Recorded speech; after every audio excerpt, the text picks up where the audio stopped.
What up, though? How's everybody doing today, this evening, wherever you're at around the world? Welcome to my channel. I appreciate you guys tuning in. Yeah, so I'm doing great. Long work day, and you guys don't know I live in the Detroit area. We had somewhat of a snowstorm, and been out working, get rid of the snow, all that good stuff. Pain in my ass.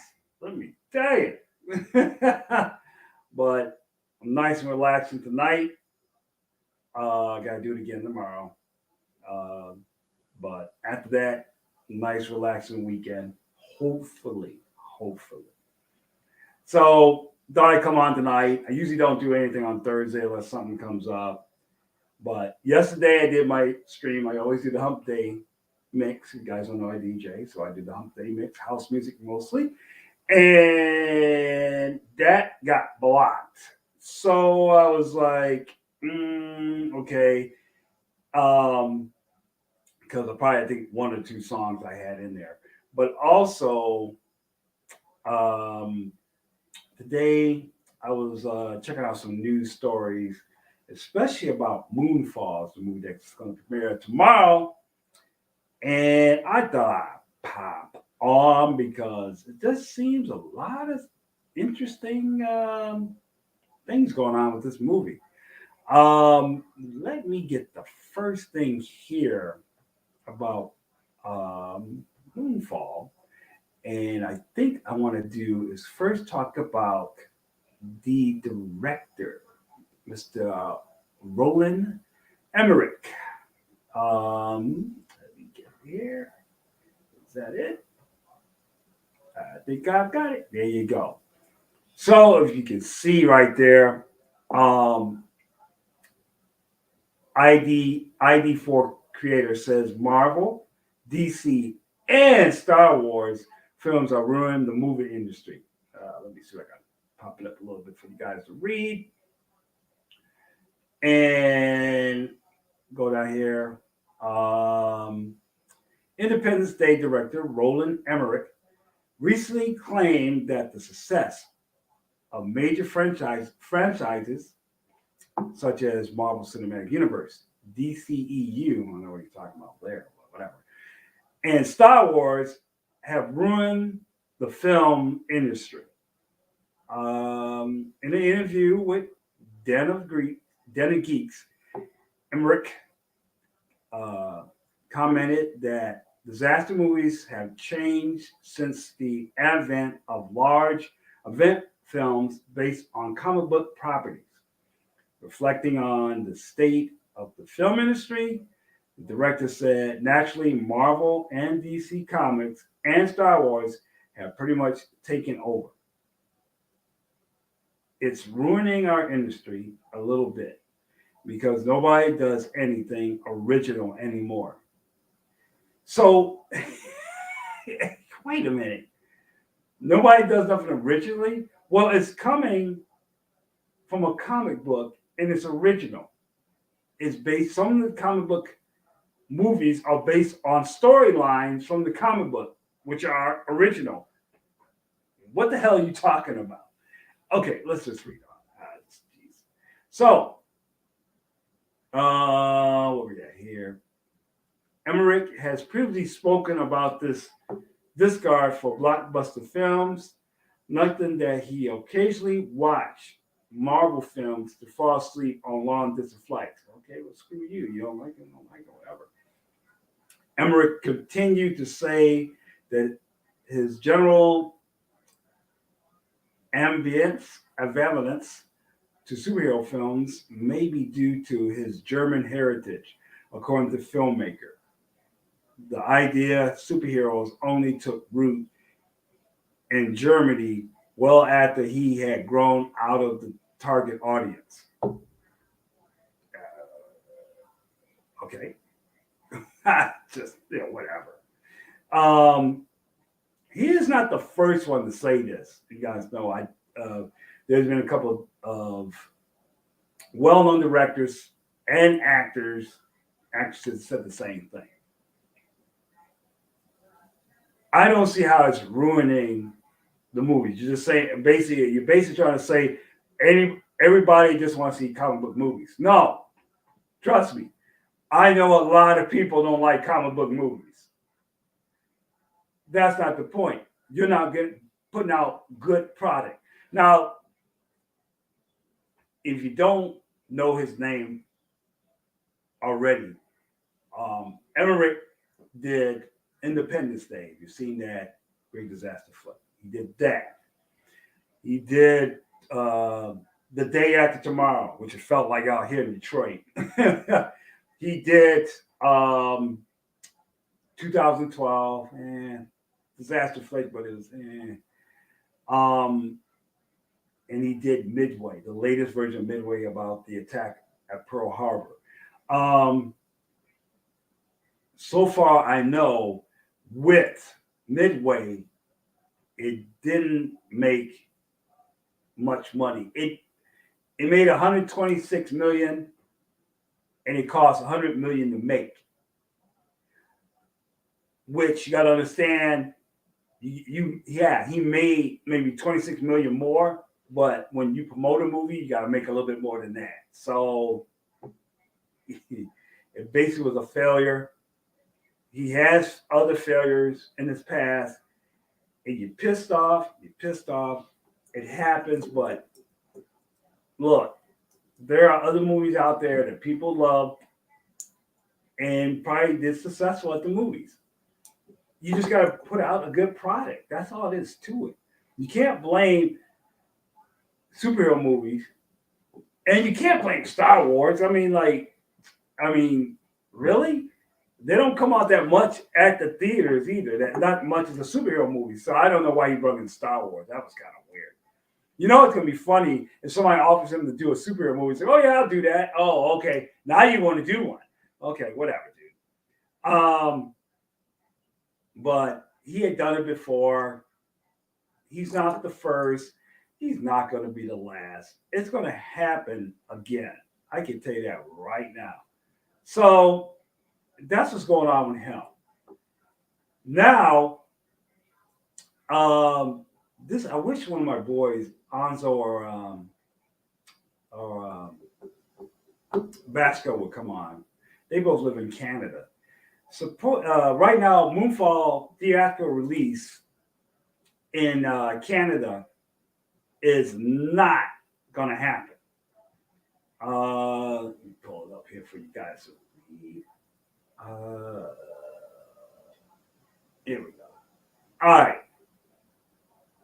Writer director Roland Emmerich's latest big budget disaster flick, Moonfall, has canceled its plans for theatrical release.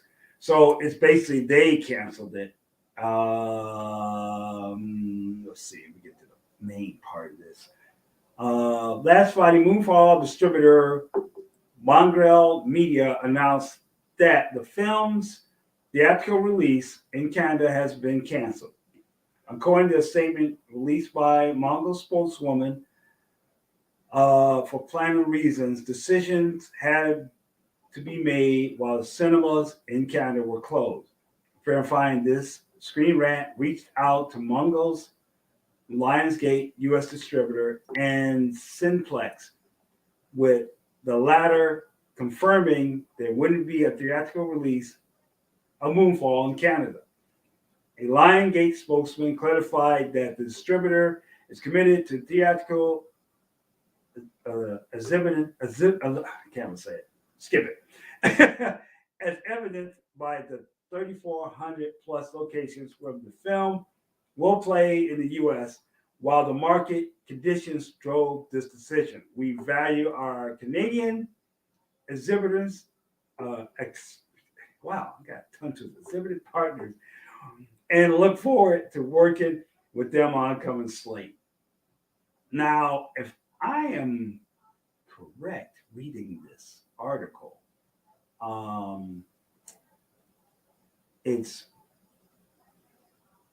here we go.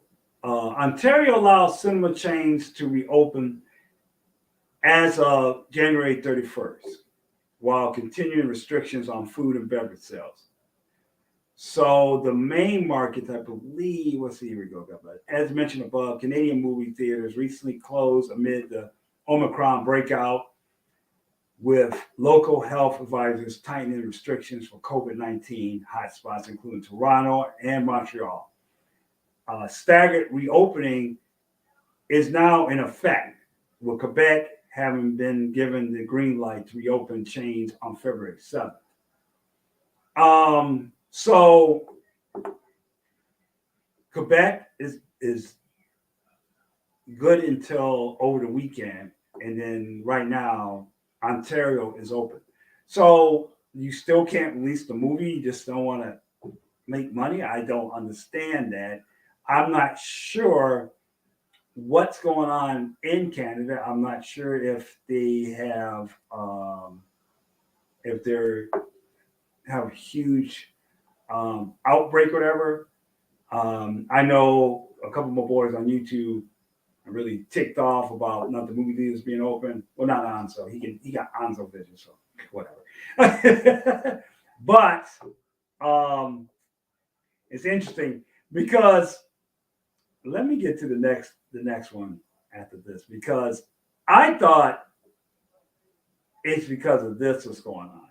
I'm going to take you to Rotten Tomatoes, and the reviews are starting to come in on this movie, and it ain't looking good. Right now, it has. Oh, let me see if I can dip back for a page real quick and show you. Right now it's at 43%. Not good. With 46 reviews, no audience review yet. But the majority I have been seeing, it's been not good. Let's see, what's one of these funny ones I was laughing at earlier. What was the one? Here is this. This is James Crute, and he says, yes, the master of disaster blockbusters, Roland Emmerich, is back. And this time, he's not only lost the plot, he's jettisoned any semblance of coherence into deep space. And this guy gives a 1 out of 5. I'm like, wow. It's a top critic here, Tim Robbie. Were promised the moon, but sold a lemon. And he got 2.5. Let's see. Let me see if I can find some top critics here. Actually, let me get the top critics here. A huge sigh of relief is heaved after 2 hours when you can finally say good night, Moonfall. That's Johnny from the New York Post. He did not like that. Let's see what other critic. There's a couple of critics did. They kind of liked it, but they had their problems. Here's a Hollywood Reporter. Filled with unintentional humor, the film seems eventually destined for exposure on a future incarnation of Mystery Science Theater 3000. Okay. This guy, John, said, it's pure nonsense with a dash of science fiction gibberish added to justify anything witnessed on screen. But even though it's the end of the world, the characters are having a total blast. So it's easy for audience to have ridiculous fun too. So you got people saying it's bad. You got people saying that it's so bad that it's good. Now, these are critics. Of course, critics are going to say these things. But on YouTube, you got Joe Blows like me that's seen the movie. And a lot of them just say it's just dumbfounded. Don't go in with no logic to it. It is asinine, cringy lines. So if you don't know what Moonfall is about, it's something is going on with the moon, and all of a sudden it gets out of orbit and on a collision course with Earth, and some people go to the moon and find out a hidden secret, and basically got to do with aliens. I should say that now, but that's what's going on with this movie. So before this even movie comes out, it's already like getting mixed reviews, majority on the bad tip, and just interesting with that. It kind of makes you wonder, like, I wonder the director knew that this movie was bad and he's coming out saying stuff about comic book movies. I don't know. But hey, I thought I'd come on for a while and had nothing else to do. I thought it was interesting to talk to you guys about this. So that's my opinion. You got any comments? Put it in the comments section. Like the video, like it. You use, please subscribe. And before I go, if you didn't know, I'm sure some of you guys listened to me talk about it. A former Miss USA, Chelsea Chris, committed suicide in Manhattan. She jumped out of her apartment window to her death. There was also, before that, Regina King's son, Ian Alexander Jr., committed suicide. And just this Monday, a Walking Dead actor, Moses Mosley, committed suicide. If you have issues in your life, depression, anything like that, please call a friend. Please call for help. I don't have the 800 number. I had it before. If I do, I'll put it in the comments section. But please, if you need to talk to somebody because it's a sad situation, especially in the African American community where there's a rise in suicide deaths. So be safe and call out to somebody you need some help. Thank you guys for tuning in. I appreciate it. If you like I said, you like the video, give me a thumbs up. Please share. If you're new, please subscribe for future content. Just to let you go on Monday, my usual stick. I'm going to do the history of house music as we celebrate Black History Month. And of course, a lot of people don't understand, but yeah, we started it, and I'll tell you how it did. You guys have a good evening. Talk to you.